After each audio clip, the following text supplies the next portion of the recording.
राधे राधे। राधे ज्ञान सागर में आप सभी का स्वागत है।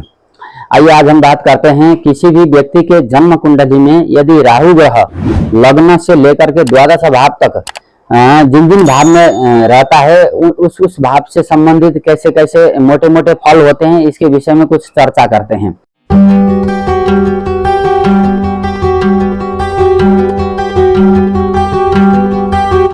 तो सर्वप्रथम लेते हैं लग्न भाव, पहला भाव। तो प्रथम भाव में यदि अगर राहु होगा तो ऐसा जातक दूसरों के द्वारा आसानी से समझ में नहीं आता है, सोचेगा कुछ, करेगा कुछ, दिखाएगा कुछ, कहेगा कुछ। तो और बचपन से ही बहुत ज्यादा चंचल प्रवृत्ति का होता है और थोड़ी सी जो है ना दूसरों को तकलीफ में डाल करके अपने स्वार्थ पूर्ति में ऐसे जातक लगे रहते हैं और बहुत ज्यादा कल्पनाशील होते हैं और संवेदनशील भी उतने ही होते हैं। ये ऐसे जातक अपने योजनाओं को उजागर होने नहीं देते, गुप्त रीति से काम करने वाले होते हैं और लंबी चौड़ी योजनाएं बनाने में सफल होते हैं। मैनेजमेंट इनका बहुत अच्छा होता है और दूसरों से भी इसी तरह के बहुत लंबी लंबी सोच विचार के बाद जैसा रिजल्ट कार्य का आना चाहिए उस तरह के एक्सपेक्टेशन अधिक रखने वाले होते हैं। हालांकि लग्न में राहु का होना ज्यादा अच्छा नहीं माना जाता है, खास करके दाम्पत्य जीवन के लिए। तो ऐसे जातकों को विवाह करते समय जो है अच्छे प्रबुद्ध ज्योतिषी से अपनी कुंडली दिखा करके मैच मेकिंग का कार्य अच्छे से करके ही शादी विवाह का कार्य को आगे बढ़ाना चाहिए। अब बात करते हैं द्वितीय भाव। द्वितीय भाव में यदि अगर राहु होगा तो ऐसे व्यक्ति के दिमाग में हर वक्त पैसा चलता रहेगा कि धन कहाँ से आएगा, कैसे आएगा, और धन के लिए जिस तरह के रास्ते को भी अपनाने के लिए ऐसे जातक तैयार होते हैं, लेकिन अपने वचन के पक्के होते हैं। अगर किसी को कोई वचन दे दिया हो तो वो पक्का पूरा करेगा ही करेगा। और अगर मान लीजिए कई बार ऐसा भी होता है कि जहां पर इनको अपना फायदा नहीं हो रहा है लेकिन वचन देना जरूरी है, तो वहां पर ऐसे झूठ मूठ का जो है ये वचन देकर के वहां से मुकर भी सकते हैं। तो इसमें भी क्योंकि राहु एक धोखा है, एक भ्रम है, एक छलावा है, तो उसी तरह के भाव के अनुसार कारकत्व के विषय में इसका प्रभाव जरूर आता है। और द्वितीय भाव में राहु है तो ऐसे जातक खान पान के बड़े शौकीन होते हैं और संभवतः ऐसे जातकों को नॉन वेज या फिर जो अखाद्य वस्तु हैं, न खाने वाली वस्तुएं हैं, उनको खाने की इच्छा भी अधिक रहती है। अगर घर का वातावरण ऐसी चीजों को खाने को मतलब नहीं है तो भी वो चोरी छिपे ऐसी चीजें खाने में ज्यादा हो रहते हैं। और राहु अगर खराब होगा तो निश्चित रूप से आंखों में या फिर दांतों में परेशानी जरूर आ सकती है, चश्मा भी चढ़ सकता है। अब बात करते हैं तृतीय भाव में राहु। तृतीय भाव में राहु होगा तो अपनी अगर मनपसंद का कार्य है और मन में ऊर्जा उत्साह बना हुआ है तो अपने काम को किसी भी तरीके से पूरा करेगा और हिम्मत भी उतना ही करेगा। और यदि अगर इनकी मन में भीतर से वो चाहना नहीं है तो कोई कितना भी जोर लगा ले उस कार्य को करवाने के लिए ऐसे लोगों से नहीं कराया जा सकता। तो और ऐसे जातकों का अपने भाई बहनों के साथ तालमेल थोड़ा सा कम रहता है और मेहनती जरूर होते हैं, लेकिन उसमें भी ये देख लेते हैं कि अपना फायदा है कि नहीं, तो काम जल्दी जल्दी करेंगे और प्लानिंग भी बहुत अच्छा करेंगे। ऐसे जातकों को हमेशा भगवान के मंदिर में जाते रहना चाहिए, खास करके जो तृतीय भाव में या फिर नवम भाव में राहु केतु बैठे हैं, और शिव भक्ति ज्यादा करनी चाहिए, तब जाकर के इनके जीवन में सही रहता है। और अपने मित्रों के साथ धोखा होने का चांस भी ज्यादा रहता है, या फिर ये मौका मिला तो अपने साथियों के साथ दगा भी कर सकते हैं। जहां इनको फायदा होता होगा वहां पर दोस्तों के साथ ये दगाबाजी भी कर सकते हैं।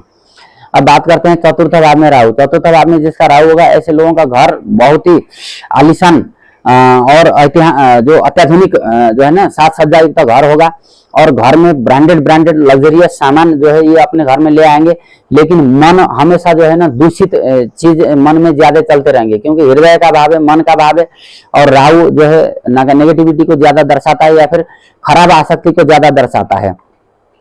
तो ऐसे जातकों की माता का स्वास्थ्य खराब रह सकता है और दूषित विचार मन में अधिक ऐसे जातकों के आते रहते हैं। यदि अगर मान लीजिए सूर्य भी कमजोर अवस्था में है और चौथे भाव में बैठे हुए राहु की दृष्टि पड़ रही है तो हार्ट अटैक की संभावना भी ज्यादा रहती है। सूर्य चंद्रमा और राहु इनसे जो है हार्ट का हम जान सकते हैं कि हृदय संबंधी बीमारी होगी या नहीं होगी। तो अगर राहु और सूर्य की दृष्टि युति संबंध चतुर्थ भाव से यदि अगर बने और चतुर्थ भाव स्वयं में ही यदि अगर कमजोर भाव होगा तो निश्चित रूप से ऐसे जातकों के जीवन में हृदय संबंधी विकार जरूर आएगी। बात करते हैं पंचम भाव में राहु। पंचम भाव में जिसका राहु होता है, ऐसे जातकों के जो संतान होंगे वो बहुत तेजस्वी होते हैं और बहुत ही मतलब जो है ना कॉम्प्लिकेटेड पर्सन होते हैं। ऐसे जातकों को समझना बड़ा मुश्किल होता है और किसी भी बात को यदि अगर इनको समझाना होगा तो बहुत तगड़े तगड़े लॉजिक दे करके ही समझाया जा सकता है, नहीं तो आसानी से ऐसे जातकों को समझाना भी मुश्किल होता है। और हालांकि ये जो जातक होते हैं ये दूसरों को अपनी बात अच्छे तरीके से समझा सकते हैं, क्योंकि इनके पास लॉजिक की कमी नहीं रहती है। कई सारे तर्क दे करके अपनी बात ये जरूर समझाएंगे। और ऐसे जातकों के जब भी संतान होंगे तो उनका जो है सिजेरियन या फिर ऑपरेशन के द्वारा संतान हो सकते हैं। और यदि अगर प्रेम करने वाले होंगे तो ऐसे जातकों को प्रेम में धोखा होने के चांस ज्यादा रहते हैं, क्योंकि पंचम भाव प्रेम का है और राहु धोखे का कारक है। तो वहां पर ग्रहों का बलाबल दृष्टि युति संबंध को देख के ही प्रेम सफल होगा या फिर असफल होगा, इसका अनुमान लगाया जाना चाहिए। इसी प्रकार से अगर छठे भाव में राहु होगा तो ऐसे जातक प्रतियोगिताओं में उत्तम होते हैं। शत्रुओं का जो है बाल भी ऐसे जातक जो है नहीं रखेगा। ये ज्योतिष में कहते हैं कि शत्रु का जो है ना बाल तक जो है रहने नहीं देगा, ये सब सिद्धांत इसमें कहते हैं।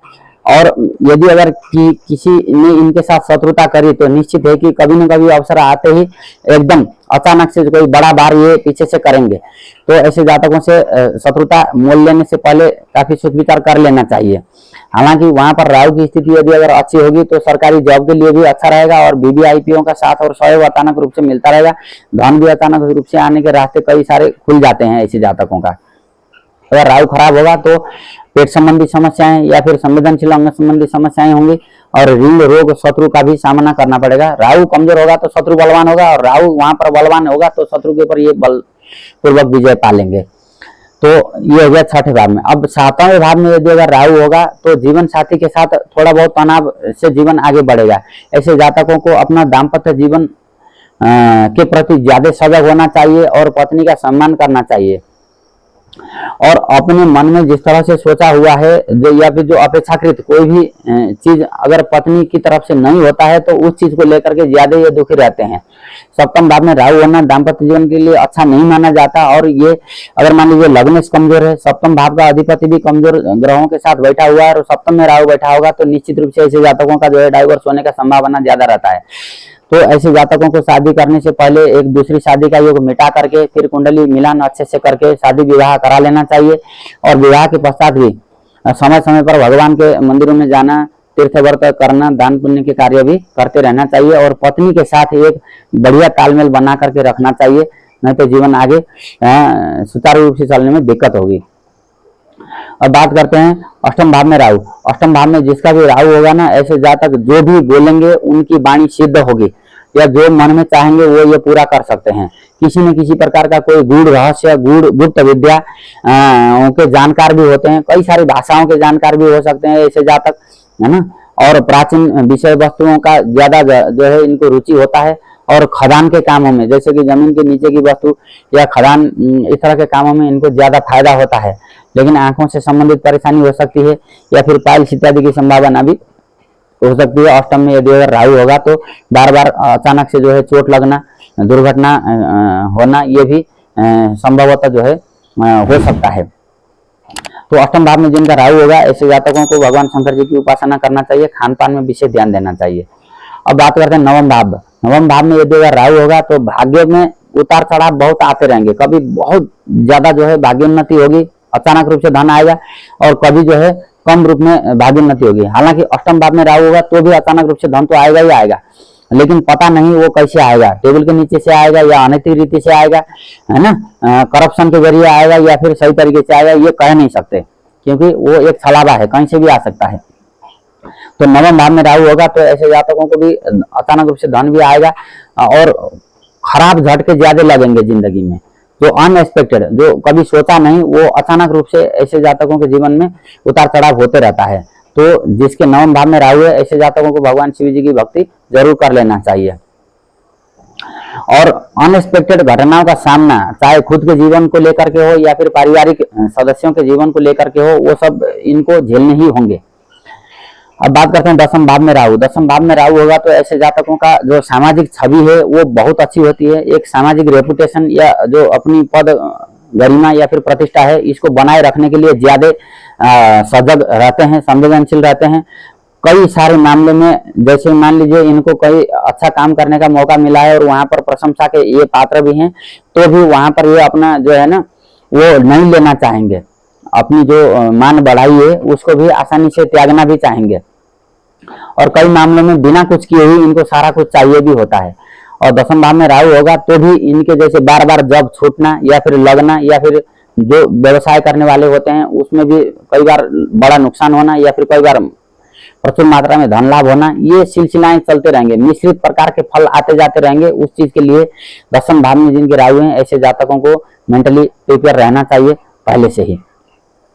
अब बात करते हैं 11वें भाव में राहु। 11वें भाव में राहु होना भी कुछ हद तक अच्छा बुरा फल इनका मिलता है। खास करके ऐसे जातकों को अपने दोस्तों के जरिए या तो धन लाभ होगा या फिर कोई नुकसान भी होगा या कोई धोखा भी हो सकता है।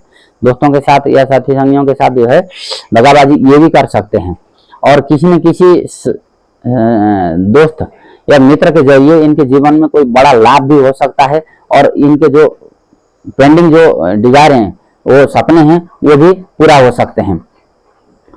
इसी प्रकार से अब बात करते हैं द्वादश भाव में राहु। द्वादश भाव में राहु होगा तो ऐसे जातक ना बहुत अधिक कल्पनाशील होते हैं और अपने सपने के संसार में ही मस्त रहते हैं और अपनी कल्पना के संसार अलग ही संसार बना लेंगे, मेहनत कम करेंगे और घर से दूर जाएंगे। विदेश में जाकर के ऐसे जातकों का भाग्योदय होता है। और यदि अगर वहां पर राहु द्वादश भाव भी बलवान होगा तो ऐसे जातक, और चतुर्थ भाव यदि अगर कमजोर होगा तो विदेश में ही सेटलमेंट होने के चांसेस भी ज्यादा रहते हैं। और यदि अगर द्वादश भाव में राहु होगा तो ऐसे जातकों को कर्जा लेने देने में थोड़ा सा बच के रहना चाहिए, क्योंकि एक बार कर्जा अगर ले लिया या फिर किसी को दे दिया तो जल्दी लौट के नहीं आएगा या फिर चुकाने के लिए भी मुश्किल हो सकता है। और द्वादश भाव में राहु होना कई मामलों में खर्चे अधिक कराता है। अनावश्यक रूप से धन का खर्चा अचानक होते हैं वो ज्यादा होंगे, और किस क्षेत्र में होंगे वो द्वादश भाव के जो कारक विषय होंगे उसमें ज्यादा खर्चे होंगे, ये तय है। ज्योतिष में कुछ सूत्र ऐसे बने हैं वो उनको नकारा नहीं जा सकता। तो आज हमने जाना कि राहु के लग्न से लेकर के द्वादश भाव तक मोटे मोटे संक्षिप्त रूप से फल क्या क्या मिलने वाले हैं। तो आप लोगों को यदि अगर वीडियो पसंद आए तो लाइक, कमेंट, शेयर, सब्सक्राइब भी समय समय पर करते रहिएगा। और जो भी प्रतिक्रिया होगी वो कमेंट बॉक्स में आप लोग दे सकते हैं। और कोई अगर किसी विषय के ऊपर जानने की इच्छा होगी तो भी आप बता सकते हैं। राधे राधे।